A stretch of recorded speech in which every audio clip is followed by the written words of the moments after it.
Guys welcome to Shashant. आज इस video में बताने वाला हूँ किस तरीके से तुम अपने Amazon एफिलिएट वेबसाइट के लिए कंटेंट लिख सकते हो। मैंने पहले भी इसके ऊपर वीडियो बना रखा है, बट आज अपना खुद की वेबसाइट की केस स्टडी दूंगा कि मैं कैसे कंटेंट लिखता हूँ, मैं कैसे अपना रिसर्च करता हूँ, क्या क्या चीजें मैं उसमें डालता हूँ। तो पूरी वीडियो देखना ताकि कोई पॉइंट मिस ना हो जाए। तो चलते हैं कंप्यूटर स्क्रीन की तरफ और लाइव डेमो देखते हैं। मैं बताने वाला हूँ कि किस तरीके से मैं अपना ब्लॉग पोस्ट कैसे लिखता हूँ Amazon एफिलिएट वेबसाइट के लिए। तो देखते जाओ। पहले इंट्रोडक्शन लिखनी है। अब इंट्रोडक्शन के लिए भी एक स्पेसिफिक फॉर्मूला है, जिसे बोलते हैं पीपीटी फॉर्मूला। पीपीटी फॉर्मूला मतलब प्रीव्यू। मैंने बता दिया कि भैया मैं क्या बताने वाला हूँ इसमें। मैं 6 मैकेनिकल कीबोर्ड्स के बारे में बताने वाला हूँ जो मैंने रिसर्च के साथ बनाए हैं, ठीक है, ताकि जो लोग हैं उनको पता चल सके कि मेहनत लगाई है मैंने इसको ढूंढने में, ठीक है। और उसके बाद मैं पी मतलब अगला पी जो है पीपीटी में, जो पी था प्रीव्यू, उसके बाद पिन पॉइंट, ठीक है। ये प्रूफ भी हो सकता है कईयों के लिए, बट मैं पिन पॉइंट यूज करता हूँ। तो सिर्फ वो if you want a gaming keyboard which can have RGB effect, easy to press keys. अब हर बंदे को गेमिंग कीबोर्ड में क्या चाहिए, आरजीबी इफेक्ट चाहिए, अच्छी तरह कीज प्रेस हो सके, है ना, ताकि गेमिंग में कोई प्रॉब्लम ना हो। तो मैंने वही लिख दिया। Then you will surely like this checklist, या फिर ये भी लिख सकता हूँ then you should read this checklist till the end, ताकि पूरा पढ़ने की कोशिश करे जो है रीडर। उसके बाद लेट्स डाइव राइट इन। इससे क्या होगा, जो है सीधा टी मतलब ट्रांजिशन, और मैं ट्रांजिशन के लिए लेट्स डाइव राइट इन, ताकि कंटेंट में चला जाए। और तुम्हें पता होगा 20% लोग तुम्हारे इंट्रोडक्शन पढ़ने तुम्हारे कंटेंट में जाते हैं और 80% भाग जाते हैं। अगर कंटेंट को अच्छा करना है तो तुम्हें पहले इंट्रोडक्शन पे फोकस करना पड़ेगा। उसके बाद मैंने यहाँ पे क्या यूज करूंगा, मैं कंटेंट का टेबल, कि मैं कंटेंट का पूरा टेबल है जिसपे तुम क्लिक करके तुम वो पार्ट पे पहुंच सकते हो।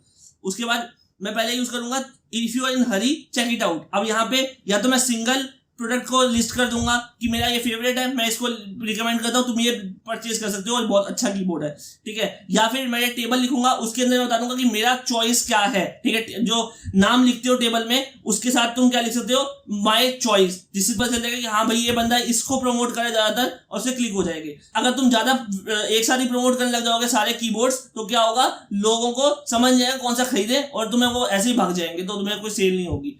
तो मैं इसी वजह से यूज करता हूँ। उसके बाद मैं एक ब्रीफ डेफिनेशन दूंगा कि क्या चीज है, और साथ साथ मैं विकिपीडिया का 1-2 लिंक डालता हूँ, क्योंकि इससे क्या होता है, गूगल को पता चलता है कि अच्छी साइटों के साथ ये लिंक कर रहा है, इससे जूस भी पास होता है और तुम्हारे को रैंकिंग भी थोड़ी सी इफेक्ट मिलता है, ठीक है। तो मैं पूरा पहले क्या दूंगा, व्हाट इज मैकेनिकल कीबोर्ड, ठीक है। उसके बाद मैं पूरी गाइड दूंगा। पहले इसके बाद मैं कंपैरिजन दिया मेम्ब्रेन कीबोर्ड का, क्योंकि कई लोग सोच सकते हैं कि भैया मैकेनिकल कीबोर्ड हम क्यों खरीदे, हम इतने पैसे क्यों खर्च करें। तो मैं इसमें मेम्ब्रेन कीबोर्ड पे घुसेड़ देता हूँ कि भैया मेम्ब्रेन कीबोर्ड से क्या क्या अच्छा है, वो सब बता दिया मैंने। अलग से पोस्ट बना सकते हो जिससे तुम लिंक कर सकते हो, इंटरलिंकिंग में भी अच्छा होगा, ठीक है। तो ये बता देता हूँ। उसके बाद ये सारे मैंने पॉइंट्स बताए कि भैया क्यों मेम्ब्रेन कीबोर्ड्स बेकार है, देन द मैकेनिकल कीबोर्ड तुम्हें क्यों खरीदना चाहिए मैकेनिकल वंस, ठीक है। तो मैंने सारा कुछ यहाँ बता रखा है। उसके बाद क्या गेमिंग कीबोर्ड को अच्छा बनाता है मैकेनिकल गेमिंग कीबोर्ड को, वो अब मैं यहाँ पे क्या पॉइंट बताऊंगा। यहाँ पे बता दिया कि भैया क्यों जो है अच्छा कीबोर्ड कौन सा होता है गेमिंग में, उसमें मैकेनिकल वाला। तो यहाँ पे फीडबैक टाइम और टाइप्स ऑफ स्विचेस के बारे में बता रहे। इसके बाद अब किस तरीके से जो है हम मैकेनिकल कीबोर्ड को चूज करें, ये क्या है, ये बाइंग गाइड। अब बाइंग गाइड कहाँ सिलेक्ट करते हो, अब तुम्हें क्या लिखना है, mechanical gaming keyboard buying guide Google पे, उस पर सीधे सीधा आ जाए। और मैं क्या करता हूँ, टॉप 10 में से अच्छे से पॉइंट्स कलेक्ट करता हूँ और अपने पोस्ट में डाल देता हूँ जितना मेरे को नॉलेज है, ठीक है। बाकी मैं वीडियोस भी देखता हूँ, मैं वहां पे जैसे यूट्यूब पे जाओ उसमें लिख दो तुम mechanical gaming keyboard buying guide. तो इससे क्या होगा, तुम्हारे कुछ वीडियोस बनेंगे, 2-3 वीडियोस देख लो, उससे से पॉइंट्स को सिलेक्ट कर लो, कुछ पॉइंट्स तुम टॉप 10 से कलेक्ट कर लो और उससे तुम अपने बाइंग गाइड बना लो। और साथ साथ तुम्हें बताना पड़ेगा कि भैया क्यों जो मैंने सिलेक्ट किए हैं कीबोर्ड्स, ये किस बेसिस पे किए हैं, वो भी बताना पड़ेगा। तो मैंने यहाँ बता रखा है कि जो कीबोर्ड है वो मैंने 3 फैक्टर पे सिलेक्ट किए हैं। वो है स्विचेस, किस तरीके के स्विचेस है, दूसरा है टैक्टाइल फीडबैक, जो टैक्टाइल फीडबैक आता है, ठीक है, कीबोर्ड पे प्रेस करने पे, और ड्यूरेबिलिटी। तो ये 3 फैक्टर है। इससे क्या होगा, ट्रस्ट बढ़ेगा और लोग खरीदेंगे। गाइड जो है वो खाना पूर्ति मत करना, तुम्हें क्या करना है, तुम्हें ऐसी गाइड देनी जिससे तुम्हारा यूजर जो है एजुकेट हो सके और तुम्हारे सामान खरीद सके जो तुम प्रमोट कर रहे हो। जैसे मेरे केस में कीबोर्ड, तो मैं सब कुछ लिखूंगा, जैसे कि एंटी घोस्टिंग, बहुत इंपॉर्टेंट चीज होती है एंटी घोस्टिंग। 2 कीज को एक साथ दबाने पे अगर कई बार क्या होता है, कीज रजिस्टर नहीं होती, बट रजिस्टर हो जाती है किससे, एंटी घोस्टिंग की से, और वो बहुत इंपॉर्टेंट होता है गेमिंग में, क्योंकि 2-3 की से हम गेमिंग करते हैं, तो जो गेमिंग करते हैं उनको पता होगा। उसके बाद durability is a very big factor, क्योंकि क्या है, महंगे कीबोर्ड्स है, ड्यूरेबल नहीं होंगे तो खरीदेगा कौन। उसके बाद किस तरीके के की कैप्स होते हैं, यहाँ पे मैंने छोटा सा की कैप्स के बारे में बता रखा है। नॉर्मल की कैप्स, नॉन फेडिंग की कैप्स और डुअल शॉट की कैप। ये सब पढ़ना हो तो पढ़ लेना, मैं बताऊंगा नहीं, वैसे तुम बता रहा हूँ किस तरीके से लिखना है कंटेंट को। इसका स्विच टाइप, किस तरीके के स्विच होते हैं, ब्लू, ब्राउन और ये तुम्हारा ब्लू होता है, और भी होते हैं, बट ये वो बेकार स्विचेस होते हैं, ज्यादा अच्छे स्विचेस होते हैं बड़े। उसके बाद में टैक्टाइल फीडबैक और स्लोअर फीडबैक वो सब बता रहे हैं। उसके बाद लो लेटेंसी मतलब दोनों के क्लिक्स और वहां पे रजिस्टर होने में फर्क ना होना चाहिए, कम फर्क होना चाहिए, बहुत कम। उसके बाद कीबोर्ड साइज बड़ा छोटा, सबके अलग अलग प्रेफरेंसेस है, ठीक है, सबके अलग अलग प्रेफरेंसेस है, कौन सा बड़ा लेना किसको छोटा लेना, ठीक है। उसके बाद अब मैंने शुरू किया क्या, चेकलिस्ट। कीबोर्ड जो बेच रहा हूँ, मतलब मैं जो Amazon एफिलिएट मार्केटिंग कर रहा हूँ, वो यहाँ से शुरू है चेकलिस्ट, ठीक है। यहाँ पे भी मैंने कोई बहुत कम कंटेंट लेके नहीं दे दिया, यहाँ पे मैंने सब कुछ समझाया हुआ है और साथ साथ मैंने लिंक भी कर रखा है, जैसे डुअल शॉर्ट कीज मैंने यहाँ पे वहां पे बता नहीं रखा, डुअल शॉर्ट कीज क्या होती है, मैंने यहाँ पे लिंक कर रखा है, ताकि जो है यूजर पढ़ सके, यूजर को क्या हो अंदाजा हो कि क्या चीज है, वो तुमसे खरीदेगा, लिख के लो, चाहे तुम एक्सटर्नल लिंक डालो या ना डालो। अब जो एक्सटर्नल लिंक है उससे क्या फायदा होगा,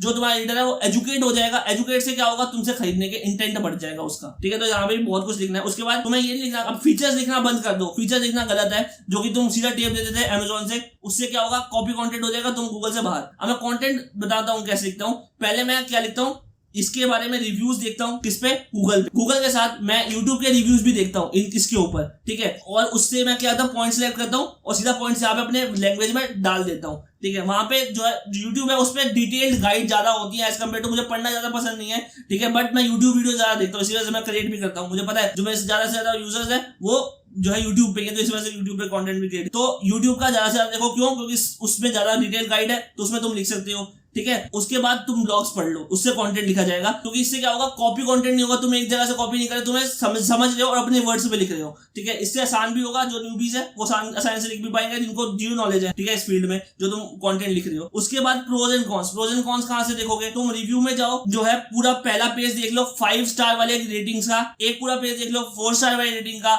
एक पूरा पेज देख लो 3 स्टार वाले रेटिंग का, और एक पूरा पेज देख लो 1 स्टार रेटिंग का। अब 2 स्टार वाला इसलिए मैं मना कर रहा हूँ क्योंकि वो रिव्यू ज्यादा करते नहीं है, तो तुम्हें उसमें कुछ फायदा होगा नहीं करने का, तो तुम चेक मत करना, ठीक है।